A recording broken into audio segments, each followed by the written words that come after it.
Welcome, curious listeners, to the deep dive. Today, we're plunging into a topic that's, well, it's not just about looking good, but about truly living well for longer. Exercise. It's, a cornerstone of well-being, yet the sheer volume of information out there, sometimes conflicting, often overwhelming, can leave you wondering where to even start. Absolutely. Is it all about pumping iron? Right, or endless cardio. What about all the trendy new approaches? It feels like everyone has an opinion, but what does the science actually say? Yeah, that's the key question. So, okay, let's try and cut through that noise. Our mission in this deep dive is to unpack the latest, most robust research. We want to uncover what truly constitutes the most beneficial forms of exercise for your overall well-being, your mental sharpness, and yes, your longevity. We'll meticulously break down different exercise types, from building foundational strength to finding your mental calm and mind-body practices. And crucially, we'll equip you with practical, evidence-based strategies to weave a sustainable, maybe even joyful exercise plan into your busy life. That sounds great. Think of this as your shortcut, sort of, to becoming incredibly well-informed on a topic that directly impacts your daily vitality. And what's truly fascinating here is how much the science has evolved, and with it, the sheer diversity of exercise modalities available to us now. Yeah. From, like you said, foundational strength training that builds resilience from within, to the endurance engine of cardio, the explosive efficiency of HIA, and the profound mind-body connection fostered by practices like yoga and Pilates. Right. Our goal isn't to just, list facts. It's to synthesize this vast body of evidence into actionable insights that you can immediately apply. Exactly. We're going to illuminate what the rigorous research consistently points to as genuinely impactful for not just your physical health, but your cognitive function, your emotional balance, and ultimately your quality of life across the lifespan. You've hit on a crucial point there. It's not about one magic bullet, is it? Not at all. It's more about understanding how different forms of movement contribute uniquely to our health. So, let's start by defining the core pillars of movement we'll explore today. These are the big players, each bringing something distinct and powerful to the table. Let's delve into what they uniquely offer. Okay. First up, let's talk about strength training. I kind of like to think of this as building resilience from the inside out. Good way to put it. So when we say strength training, it's a broad term for any exercise that challenges your muscles against resistance to build strength, power, and endurance. Right. And the beauty is you have an incredible range of tools at your disposal. You can start simply with your own body weight. Think it's push-ups, squats, planks, pull-ups if you're feeling ambitious, or lunges. These are incredibly effective and require basically no equipment. Yeah, very accessible. Then there are free weights like dumbbells, barbells, or kettlebells, which offer versatile resistance. You also have resistance bands, those colorful, stretchy loops that are surprisingly effective for adding challenge or assisting movements. They really are. Don't underestimate them. No, definitely not. And, of course, the classic weight machines you find at any gym, or more specialized equipment like suspension trainers that leverage your body weight and gravity. The common thread is applying a focused load to your muscles, making them adapt and grow stronger. And the benefits of that focus load are truly profound, extending far beyond just visible muscle. Consider bone health, for example. Okay. Strength training is absolutely crucial for increasing bone density. This is particularly vital for preventing osteoporosis, especially in postmenopausal women. Right. The mechanical stress placed on your bones during strength training actually stimulates osteoblasts. These are the bone-building cells to lay down new bone tissue. Ah, interesting. Yeah, think of it like reinforcing the internal scaffolding of your body, making your bones denser and more resistant to fractures. This isn't just about avoiding a broken hip in later life, It's about maintaining a robust internal structure that supports all your movement. Exactly. And it's also a powerhouse for injury prevention, isn't it? Huge, yeah. It's not just about brute strength. It's about creating stability and resilience around your joints. Studies consistently show that incorporating strength training into your routine can significantly reduce your overall injury risk.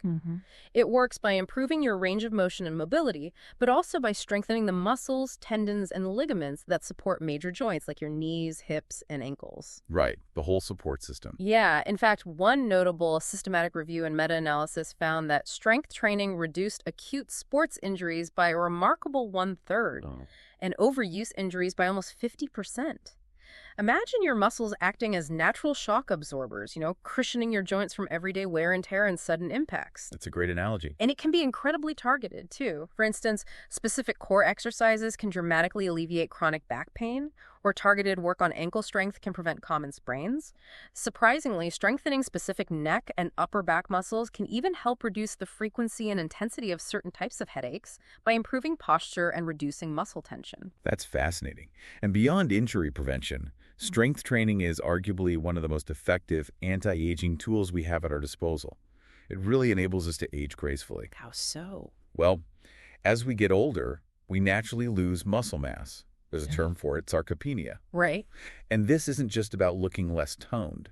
It leads to decreased strength, slower metabolism, and reduced functional capacity. Strength training directly combats this natural muscle loss, helping you maintain vitality and an active lifestyle well into your senior years. So it keeps you functional. Exactly. It also dramatically improves balance and stability, which is a key factor in reducing falls in older adults, and falls are a leading cause of serious injury and disability. Think about something as simple as carrying groceries or getting up from a chair.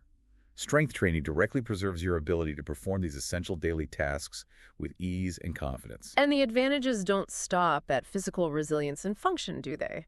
There are these incredible metabolic and cardiovascular advantages, too. Oh, absolutely. When it comes to weight management and metabolism, building muscle is like investing in a high-octane engine for your body. Huh, I like that. Muscle tissue is far more metabolically active than fat tissue, meaning it burns more calories even when you're just resting. Okay. This effectively boosts your resting metabolic rate, making it easier to manage or lose weight.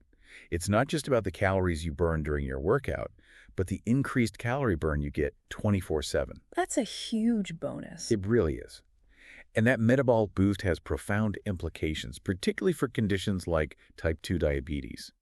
Strength training significantly improves insulin sensitivity, enhancing your body's ability to process glucose efficiently and reduce blood sugar levels. So it helps manage blood sugar. Precisely. This is a critical factor in preventing and managing type 2 diabetes.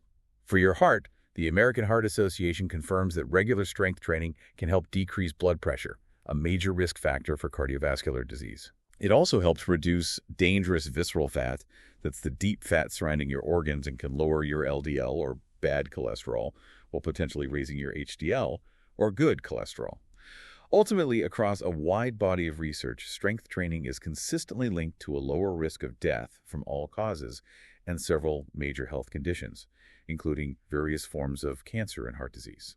Wow, that's quite a list of benefits. It really is. Which brings us to a really interesting point that often sparks debate: the direct link between strength training and longevity itself. Okay, yeah, I've heard conflicting things. Exactly. If you dive into the research, you might encounter seemingly conflicting information, which can be confusing.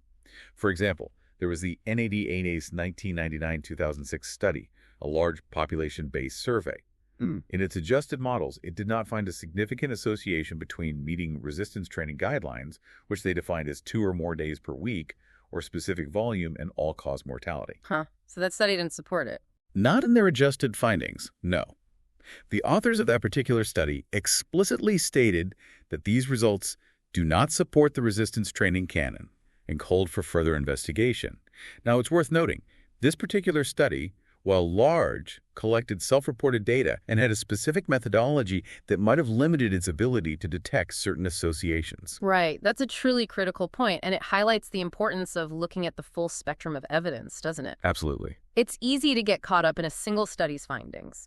However, if we immediately contrast that NAS data with a much broader, more comprehensive picture, a robust systematic review and meta-analysis of cohort studies offers a different perspective. Okay, what did that find? Well, this meta-analysis did find a clear inverse association between muscle strengthening activities and the risk of all-cause mortality and major non-communicable diseases. So the opposite conclusion, really. Pretty much. This included cardiovascular disease, total cancer, diabetes, and lung cancer. And what's really significant is that this association was found to be independent of aerobic activities.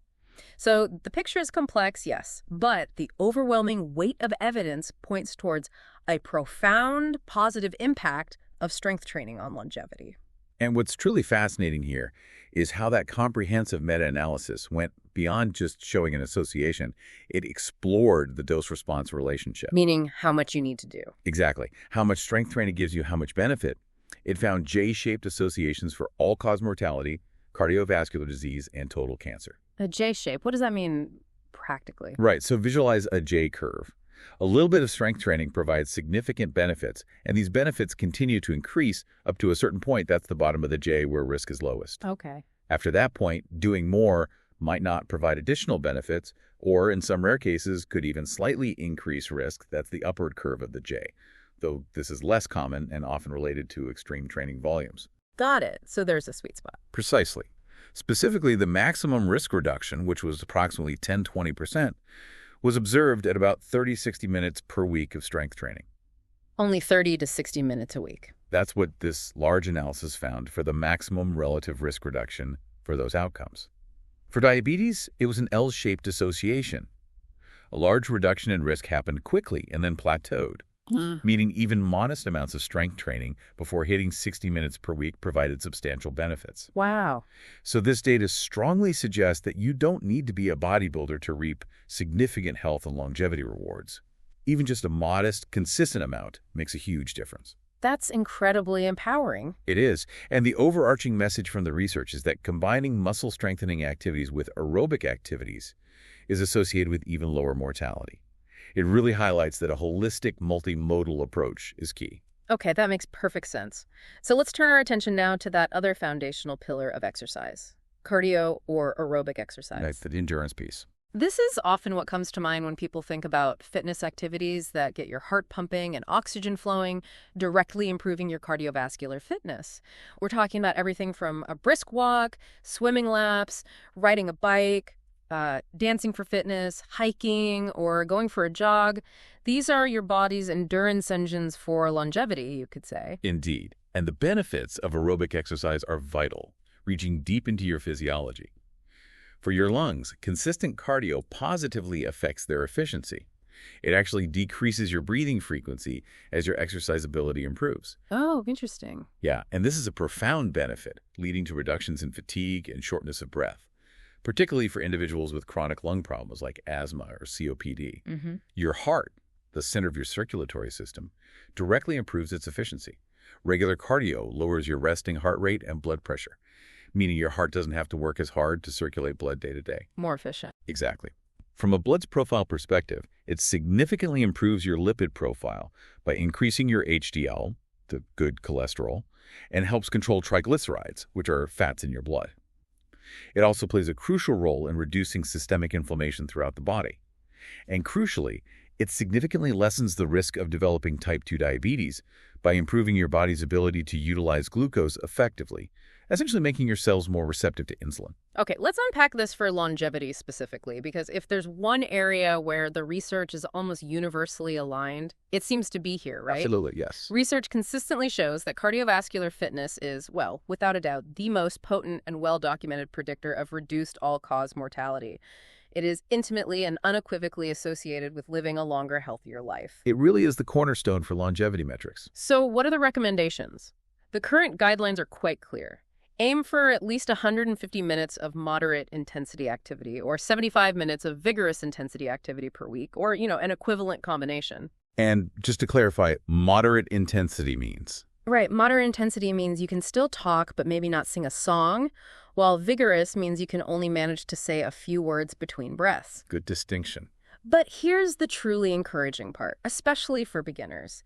Even just 3 10-minute workouts, 5 or more days a week, can be a fantastic starting point. Breaking it up helps. Absolutely. The consistent message across the board, echoed in countless studies, is that any amount of exercise is better than none. Even moving for just 5 minutes can start to shift the needle. Every little bit counts. Definitely. Wow. Now, let's pivot to a modality that has captured a lot of attention, especially for those with packed schedules. High-intensity interval training, or HIIT. Oh, yes, HIAT. This isn't just a buzzword. It's a specific approach characterized by short, fast-paced bursts of near-maximal effort, followed by brief recovery periods. Think sprinting for 30 seconds, then walking for a minute, and repeating that cycle. And HIE's appeal is undeniable due to its sheer efficiency and potency. Right, the time-saving aspect. Exactly. It can genuinely reap remarkable health benefits, Yeah. often similar to what you'd get from much longer, moderate-intensity, continuous training programs, Yeah. what's often called MICT, but in a fraction of the time, sometimes just a few minutes. That sounds almost too good to be true. Well, research indicates that it's often more effective than MICT for improving VO2 max. That's your body's maximum Yeah. oxygen uptake during exercise, a strong predictor of cardiovascular health. Okay. It also excels at enhancing blood vessel function and significantly boosting insulin sensitivity, even in short bursts. And for those concerned about fat, HIIT is particularly effective at targeting and reducing visceral fat, that dangerous fat stored deep within your abdomen around your organs. It's sort of like a metabolic shortcut for some of the most critical health markers. Wow. However, and this is a big however, this raises an important question that some researchers have termed the practicality paradox of HIT. Practicality paradox. Yes, while it is incredibly powerful and efficient, its very nature, pushing your body to near maximal effort, requires an, quote, extremely high level of subject motivation. So it's hard. It's very hard. This leads to legitimate questions about whether the general population can safely and practically tolerate this extreme regimen over the long term, day in and day out. It's probably not for everyone, every single day. Right. Additionally, many common HII exercises, such as explosive plyometrics like box jumps or complex Olympic lifts, demand a high level of technical skill to perform correctly and without injury. Yeah, you could easily hurt yourself. Absolutely. Improper form at high intensity dramatically increases injury risk, creating another potential barrier to widespread adoption and sustainability. So, while it offers incredible benefits, it also presents unique challenges for long-term adherence and safety for the average person. That's a crucial distinction, isn't it? So while HIIT is an exceptionally powerful tool for boosting your cardio and metabolic systems, especially when time is a constraint, Right. It's great for efficiency. its role may be more as a time-efficient supplement to a broader exercise regimen, rather than the sole foundation of a lifelong exercise program for everyone. It's a fantastic, potent component to mix in, perhaps, but maybe not the entire recipe for all individuals, given its demands. It's about finding the right balance for you. Exactly. A tool in the toolbox, not necessarily the whole toolbox. Well put. Now let's shift gears entirely, moving beyond just physical health. So what does all this mean for your mental and cognitive well-being? Because the profound impact of exercise isn't just about sculpting a healthier body. It's a powerful, often underutilized ally for your mind. That's absolutely right. The connection between physical activity and mental health is undeniable and extensively researched. Studies consistently demonstrate that individuals who exercise regularly experience significantly better mental health and emotional well-being, coupled with lower rates of mental illness across the board. So it's protective. Very much so. In fact, simply taking up exercise can significantly reduce your risk of developing mental illness in the first place, and it actively serves as a powerful therapeutic tool in treating existing conditions like depression and anxiety. Oh. For mild to moderate depression, some studies even suggest that consistent physical activity can be as effective as traditional antidepressants or psychological treatments like cognitive behavioral therapy. It's like a natural prescription for a healthier mind. That's a huge, impactful finding, and it points to some fascinating neurophysiological mechanisms at play, doesn't it? It really does. Exercise stimulates the production of endorphins, which are your body's natural mood lifters, literally internally produced feel-good chemicals that can create a sense of euphoria, often called runner's high. Beyond that, it helps improve oxidative stress, which is a biological process involving an imbalance between free radicals and antioxidants in the body, often linked to the pathophysiology of depression. And on a psychological level, an increase in physical activity is directly associated with increased self-esteem, which is a known predictor for depression, particularly in youths. Regular exercise can really enhance self-esteem by evoking positive feedback from others, giving you a tangible sense of accomplishment, competence, and even mastery over your body. That makes a lot of sense. And building on those broad benefits, different types of exercise appear to offer modality-specific advantages for mental and cognitive health, too. Oh, interesting. Like what? For instance, cardio consistently shows a notable cognitive edge. It's exceptionally beneficial for memory and learning. Why is that? One key reason is its ability to stimulate the production of brain-derived neurotrophic factor, or BDNF. You can think of it as brain fertilizer. Okay, brain fertilizer. I like that. Yeah. This crucial protein supports neurogenesis, which is the creation of new brain cells, and synaptic plasticity, which is your brain's incredible ability to adapt and learn by forming and strengthening connections between neurons. More BDNF means a more adaptable, resilient, and better functioning brain. Wow. And it does even more, doesn't it? I remember reading about blood flow. Exactly. Regular cardiovascular exercise demonstrably increases blood flow to the brain, which leads to measurable increases in the size and function of the hippocampus. That's your brain's central memory hub. Right, the memory center. So consistent cardio is strongly associated with enhanced memory, faster information processing speed, and a reduced risk of developing cognitive decline, including dementia and Alzheimer's disease. And on the emotional side, it truly excels at anxiety reduction and stress management. Think of it as a natural pressure valve for the daily stresses of life. So cardio is great for memory and stress. What about strength training for the brain? Strength training also provides a significant brain boost, but its impact appears to be more targeted towards executive functions. Executive functions, like planning and decision-making. Exactly. These are the higher-level cognitive skills managed by your frontal lobes, essential for complex thinking. This includes working memory, your ability to hold and manipulate information in your mind. Inhibitory, control your capacity to ignore distractions and focus. And cognitive flexibility, which is your ability to switch between tasks or mental sets efficiently. Okay. Research confirms that consistent resistance training leads to significant improvements in these vital areas. Furthermore, emerging evidence suggests that strength training helps preserve the structural integrity of the brain, including maintaining hippocampal volume, especially as we age. That's important for aging. Very.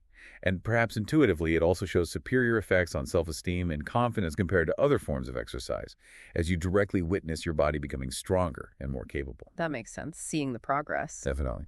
And then we have the profound mind-body connection offered by practices like yoga and Pilates, which are, well, there's so much more than just physical exercises, aren't they? Oh, absolutely. They bridge the physical and mental beautifully. Yoga, for instance, is a renowned antidote to stress. It literally originated from a Sanskrit word meaning to join or yoke together, symbolizing the union of body and mind. It's built on three main elements: exercise through physical postures, called asanas, controlled breathing techniques, pranayama, and meditation, which can involve mindfulness, mantra, or visualization. This holistic approach promotes improved sleeping patterns, lower overall stress levels, and increased feelings of happiness and well-being. How does it achieve that?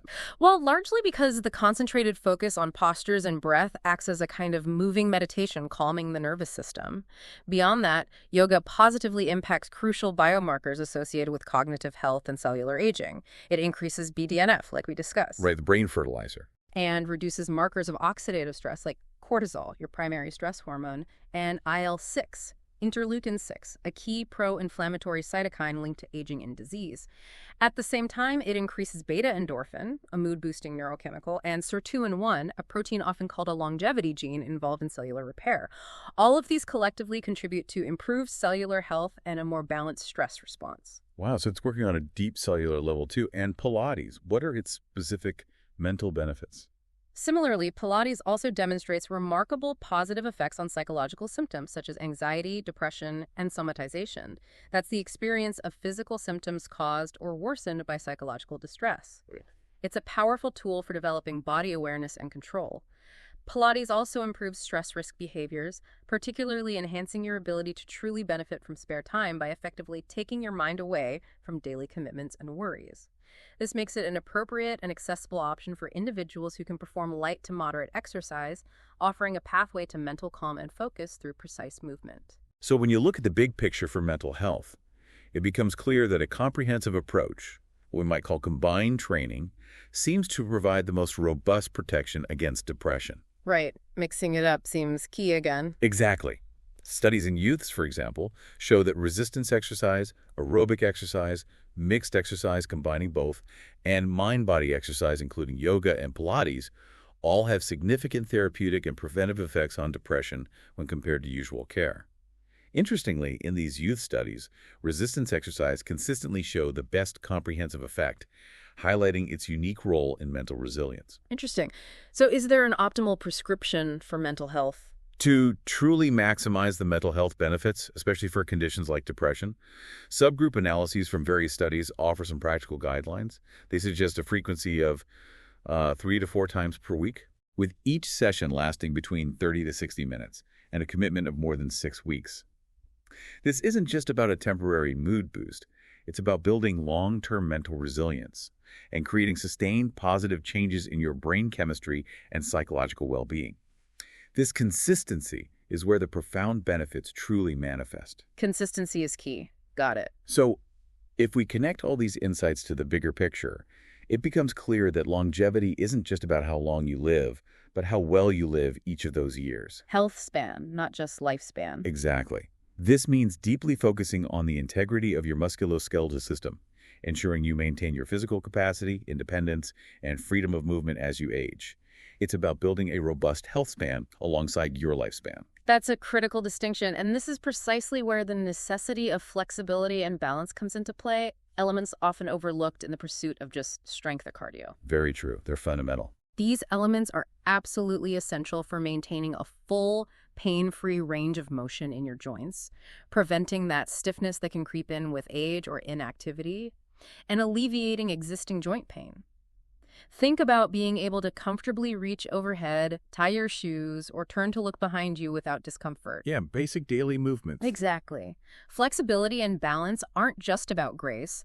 They're crucial prerequisites for performing all other forms of exercise safely and effectively.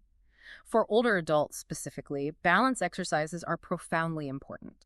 They directly train the neuromuscular system, improving proprioception, your body's awareness in space and coordination, which are vital for preventing falls. And as we've already mentioned, falls are a leading cause of disability in older populations. Which brings us back again to ancient practices that have profound modern relevance, elegantly integrating these elements. Yoga, for example, is far more than just stretching. Right. As we touched on earlier, its very name signifies to join or yoke together, aiming to bring body and mind into a cohesive, harmonious state. It's fundamentally built on those 3 main elements: the physical exercise through various postures, known as asanas, controlled breathing techniques or pranayama, which directly influence your nervous system, and meditation, whether it's through mindfulness, chanting a mantra, or visualization. And the integrated benefits of yoga are remarkably well documented because it simultaneously works on so many levels, doesn't it? It really does. It improves posture, significantly enhances flexibility, builds functional strength through holding challenging poses, and dramatically improves balance. Beyond these direct physical benefits, its holistic approach has a positive impact on cellular aging and promotes cellular longevity. Research shows it can improve genomic stability, essentially protecting your DNA, positively influence telomere metabolism. The chromosome caps. Right, those protective caps, often linked to biological aging, and preserving them is key. And crucially, it balances cellular oxidative stress, helping your body manage the damage from free radicals. It's a true full-body, full-mind practice that nurtures the entire system from the cellular level upwards. That's incredibly comprehensive. Similarly, Pilates offers a unique approach focused on precision and core stability for functional movement. It was developed by Joseph Pilates, who himself was sickly as a child, and he meticulously crafted this method around 6 core principles that truly defined its practice. Okay, what are those principles? First, centering, where all movement initiates from your powerhouse or deep core, your abdominals, lower back, hips, and glutes. Second, concentration, applying full mental attention to each movement, fostering a powerful mind-body connection. Third, control, ensuring every movement is conscious, deliberate, and controlled, not haphazard. Fourth, precision, emphasizing quality over quantity with exact alignment. Fifth, breath, using deep, coordinated breathing integral to every movement. And finally, flow, performing exercises fluidly without rigid stops and starts. Joseph Pilates also emphasized balanced muscle development and whole-body movement, ensuring no muscle group is over or underworked. Pilates is particularly effective at developing that deep core stability, isn't it? Which is often a missing link in conventional fitness. Absolutely. This strong core provides crucial support for your spine, acting like a natural girdle, and serves as a fundamental foundation for efficient, controlled movement in all other activities, whether you're lifting weights, playing a sport, or just bending over to pick something up. It's not just about aesthetics. It's about true functional strength for daily life and preventing injury. And the breathing itself is beneficial too. Yes. Furthermore, the Pilates breathing techniques themselves contribute significantly to overall health. Techniques like lateral or intercostal breathing, breathing into the sides of your rib cage, the restoration of nasal breathing, and prolonged exhalation and inhalation. They not only provide effective core engagement, but also improve chest musculoskeletal functions, rib cage mobility, and the strength of your respiratory muscles. Wow. Restoring the physiological activation of the diaphragm through these precise techniques modifies ventilatory functions, improves cardiac output, enhances heart rate variability, a marker of nervous system health, and even boosts nitric oxide production, all of which aid cardiovascular functions. Pilates also helps reduce the risk of hyperventilation and, due to its resistance against gravity or springs, can actually be considered a low to moderate intensity resistance training in itself. That's fascinating. So it covers a lot of bases. It does. However, it's important to be transparent about the research supporting Pilates. While the qualitative benefits are widely observed and experienced by practitioners, some of the scientific studies on Pilates do have limitations. These can include heterogeneity of participants, meaning the groups studied are very diverse, making it hard to compare results directly. Right. There are also methodological differences in study design, making it challenging to draw universally applicable conclusions. And, like many areas of health research, there can be potential publication bias, where positive results are more likely to get published. So while the benefits are evident in practice, precise quantitative data should sometimes be interpreted cautiously, and further rigorous research is always ongoing to solidify these findings. Okay, that's fair. So let's unpack this practical side now. We've just covered a ton of fascinating insights into what different types of exercise can do for your body and mind. So how do we take all this amazing information and actually put it into practice? Like the application part. Yeah, because knowing the science is one thing, but making exercise a consistent, joyful, and sustainable part of your life is where the real magic happens. This is about building a habit that sticks. Absolutely crucial. First, let's talk about getting started safely and smartly. This is paramount, isn't it? Cannot emphasize this enough, yes. If you're new to exercise, have a chronic medical condition like heart disease or diabetes, or if you're over 40, that's typically men over 45, women over 55, and haven't been active recently, it is always wise to check with your doctor first. Always. They can ensure you're healthy enough for exercise and advise on any specific considerations or types of activity that might be best suited for you.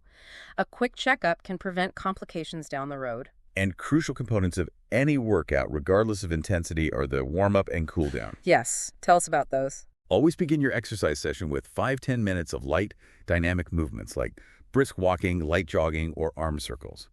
This gradually increases your heart rate, blood flow to your muscles, and core body temperature, effectively getting your muscles ready and significantly reducing injury risk. Prepares the body. Exactly. And equally important, cool down for 5-10 minutes afterward at a slower pace. This allows your heart rate and body temperature to gradually return to normal, helps clear metabolic byproducts, and can reduce post-exercise muscle soreness. Don't just stop abruptly. Right. And what about stretching? It's often misunderstood, I feel. It really is. You should incorporate stretching at least twice a week. The ideal time to stretch is after you've warmed up when your muscles are pliable, or even better, after your main workout when they are fully warm. Warm muscles are key. Hold each stretch for 15 to 30 seconds, feeling a gentle pull, never pain. And this is important. Do not bounce.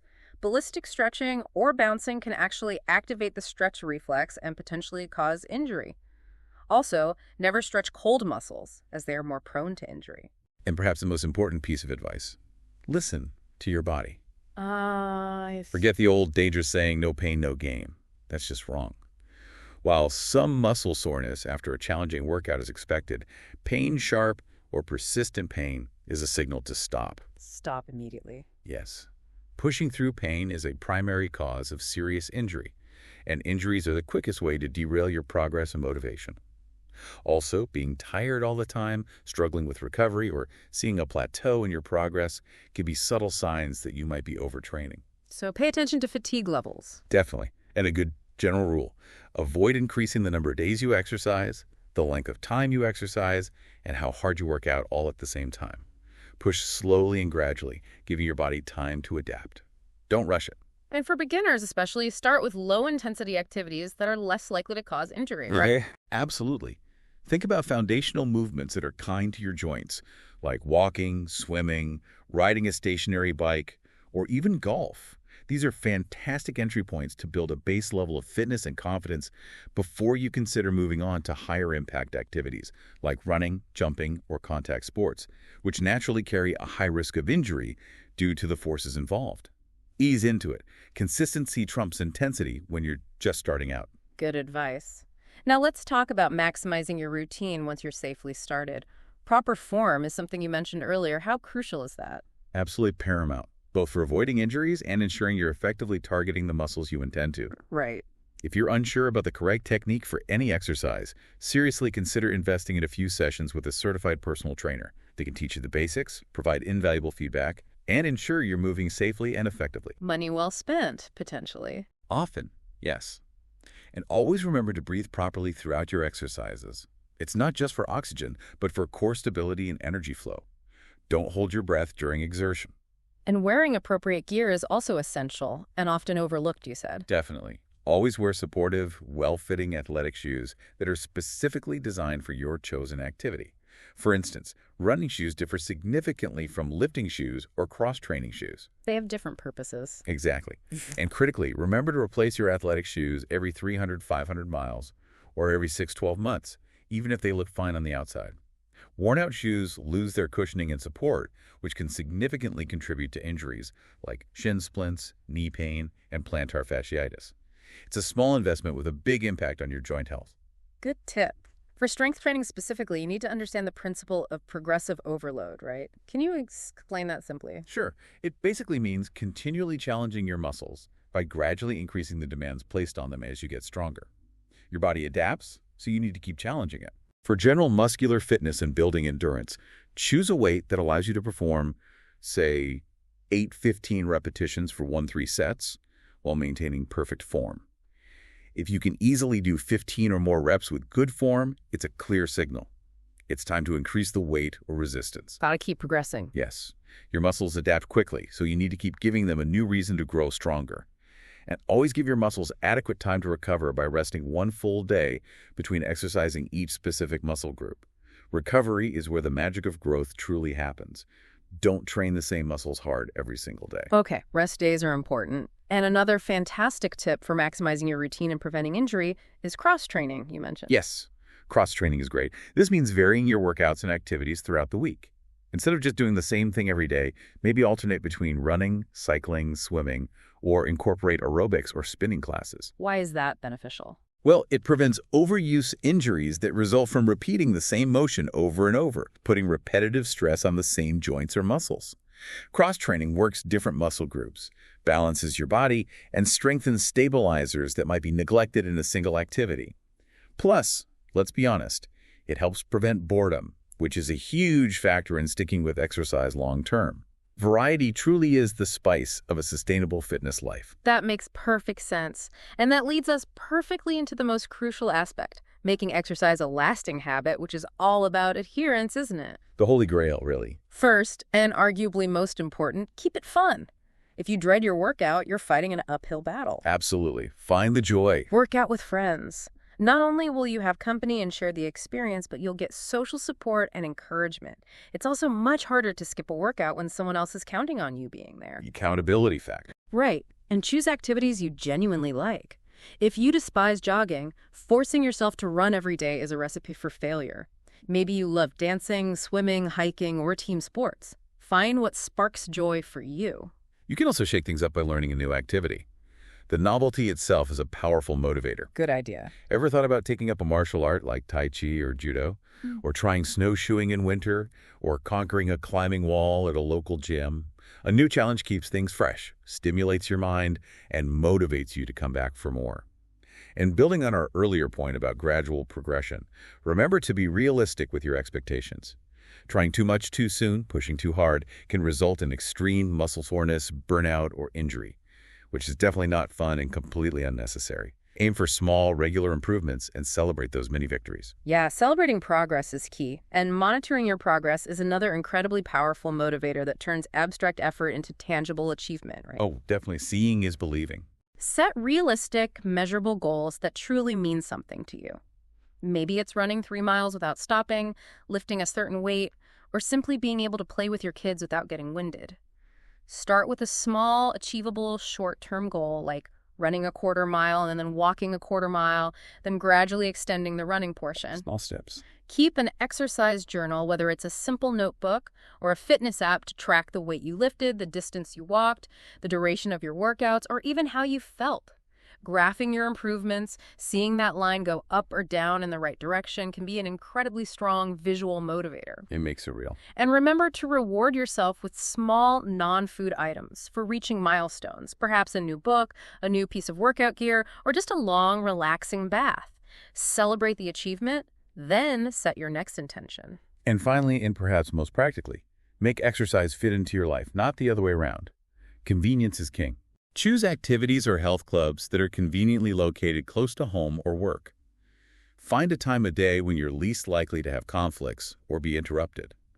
For parents, if a fitness facility offers reliable childcare, that can be a huge help in removing a common barrier. Reduce the friction. Exactly. Establish a clear routine by blocking out dedicated exercise time in your schedule, just like you would a work meeting or an appointment. This helps transform it from an optional activity into a non-negotiable habit.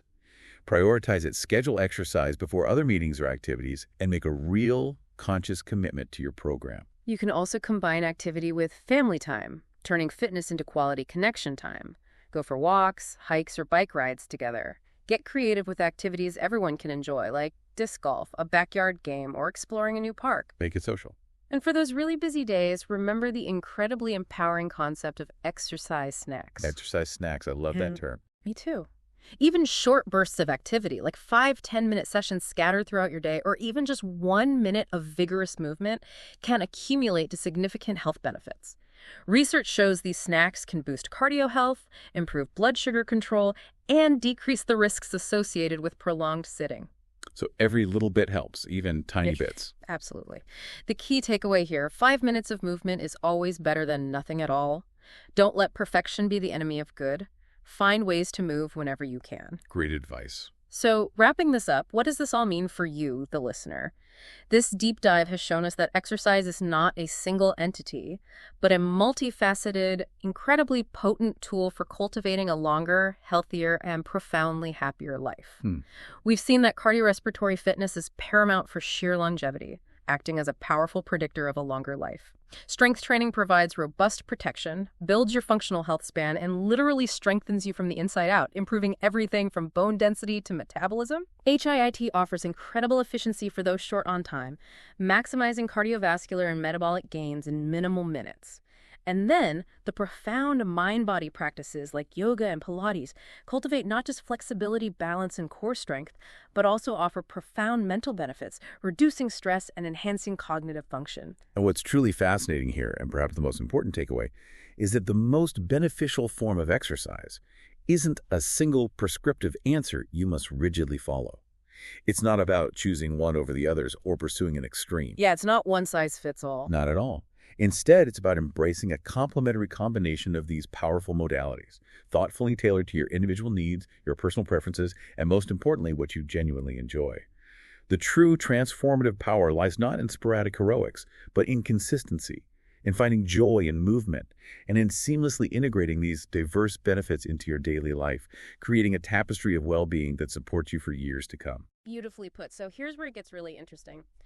Having absorbed all this insight into how movement profoundly impacts every facet of your being, what one small, specific step will you commit to taking this week to incorporate a new element of movement into your life, moving beyond just getting active to truly embracing holistic well-being?